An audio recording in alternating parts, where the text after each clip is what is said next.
Otro de los temas más importantes dentro de la química es la tabla periódica de los elementos químicos, en donde los elementos químicos se clasifican tomando algunos criterios, como por ejemplo las propiedades físicas y químicas de los elementos. Así que vamos a ver cómo están ordenados los elementos químicos en la tabla periódica. Bien, como antecedentes podemos mencionar que fue el químico ruso Dmitri Ivanovich Mendeleev, quien aproximadamente por 1869 creó la primer tabla periódica con una forma muy similar a como lo conocemos en la actualidad.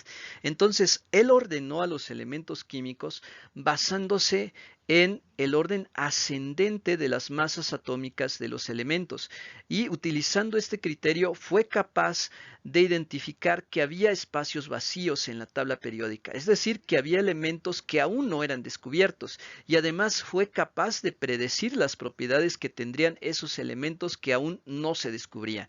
Sin embargo, también podemos mencionar al químico alemán Julius Lothar Meyer, quien también él se basó en las propiedades físicas y químicas de los elementos para poderlos ordenar en la tabla periódica. Ahora, sin embargo, en este caso, Mendeleev encontró una pequeña inconsistencia en el caso del elemento hidrógeno, debido a que éste tenía propiedades que parecían no coincidir con alguno de los elementos que él conocía hasta ese momento, pues no tomó en cuenta al hidrógeno dentro de su tabla periódica y tampoco consideró a los gases nobles, aunque bueno, los gases nobles todavía no se descubrían en su época.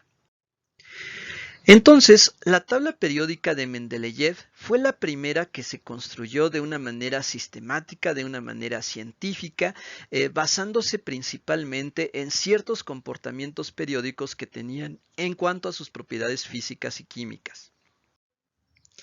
Pero después de Mendeleev, el físico y químico alemán Moseley reordenó a los elementos químicos, pero esta vez se basó en una propiedad distinta. Esta vez se basó en el número atómico para reordenar a los elementos químicos en la tabla periódica. Y entonces pudo hacer esto porque, bueno, él diseñó una técnica conocida como difracción de rayos X, lo cual permitía determinar el número cuántico de el número atómico de cada elemento. Y recuerda que el número atómico es el número de protones que están contenidos en el núcleo del átomo.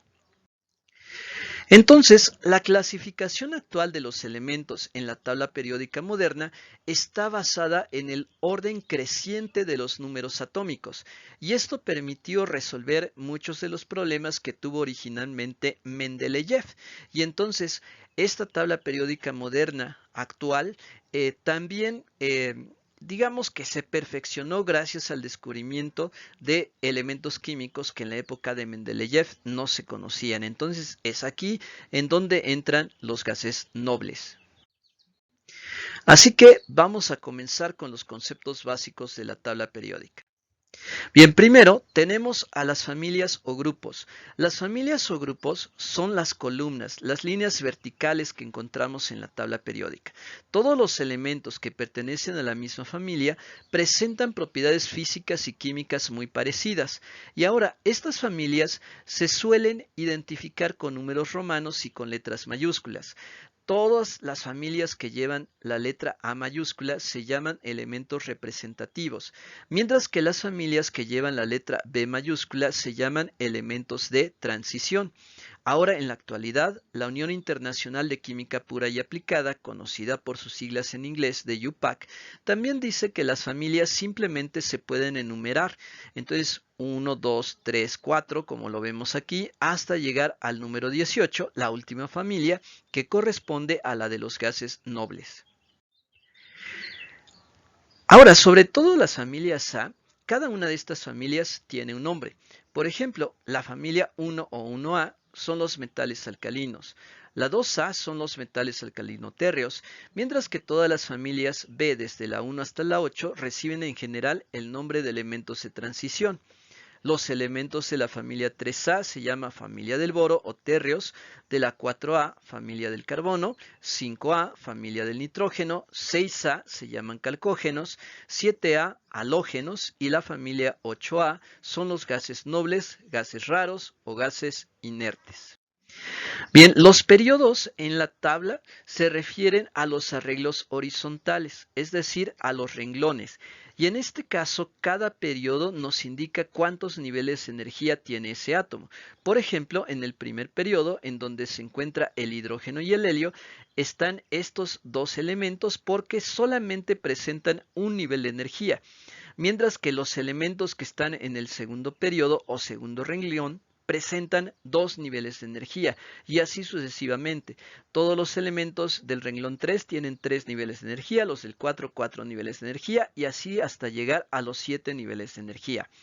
Ahora, debajo de la tabla periódica hay otros dos renglones más que corresponden a la serie de lantano y serie de actinio.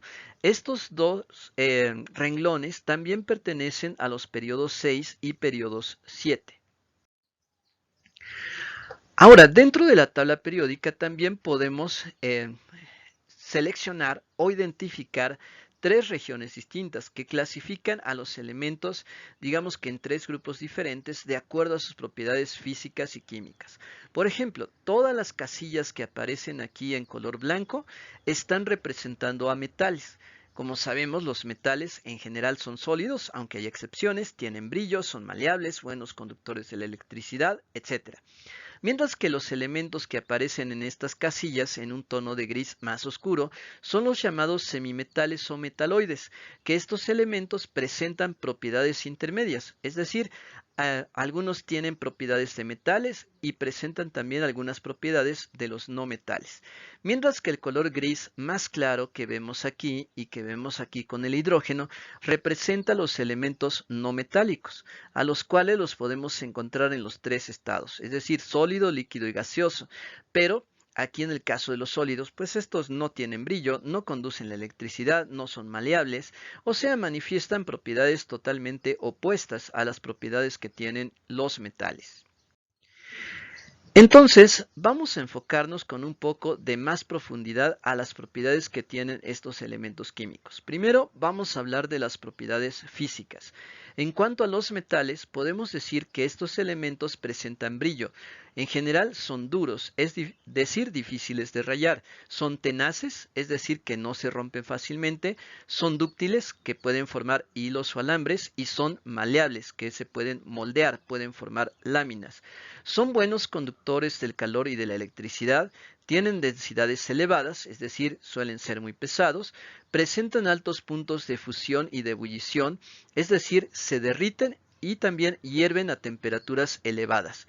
Casi todos son sólidos, excepto el mercurio, que es líquido a 25 grados centígrados, y a temperaturas un poquito mayores también son líquidos el cesio, francio y galio. Ahora, los no metales, pues como mencioné, sus propiedades son opuestas a los metales. Los no metales no presentan brillo, a excepción del yodo, presentan alotropía, no son duros ni dúctiles, se rompen con facilidad por lo que tampoco son tenaces, son malos conductores del calor y de la electricidad y se presentan en los tres estados de agregación.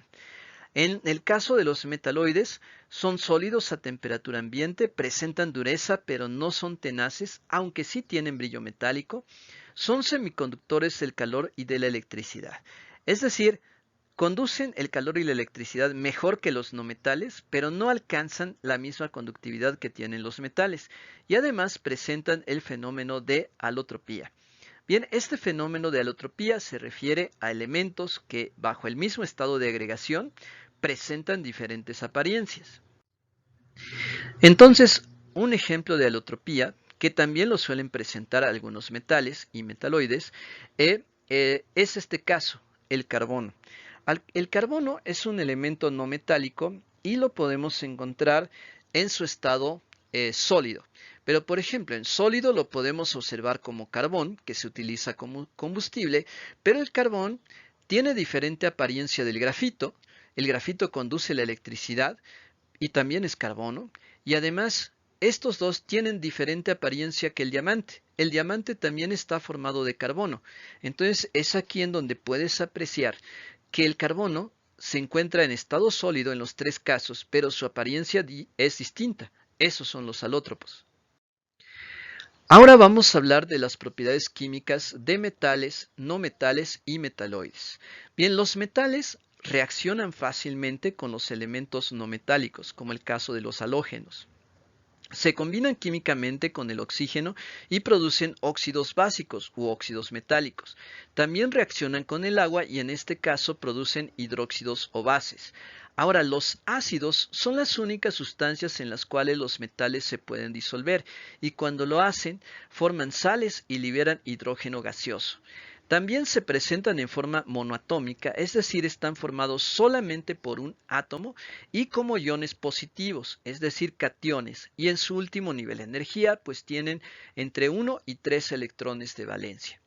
Para los no metales, pues estos reaccionan con los metales para formar sales principalmente, se combinan con el oxígeno y forman óxidos no metálicos que también se llaman anhídridos y también reciben el nombre de óxidos ácidos. Ahora, cuando los anhídridos reaccionan con el agua, van a formar ácidos y además los podemos encontrar en forma de moléculas diatómicas, es decir, formadas por dos átomos, y también en forma de moléculas poliatómicas. También forman iones negativos o aniones y en su último nivel de energía presentan de 4 a 8 electrones de valencia. Los metaloides tienen de 3 a 6 electrones en su último nivel de energía, son muy reactivos con los elementos no metálicos como el caso de los halógenos y además reaccionan fácilmente con el oxígeno. Bien, pues estas son las propiedades principales de los elementos químicos, así que no te pierdas el próximo video.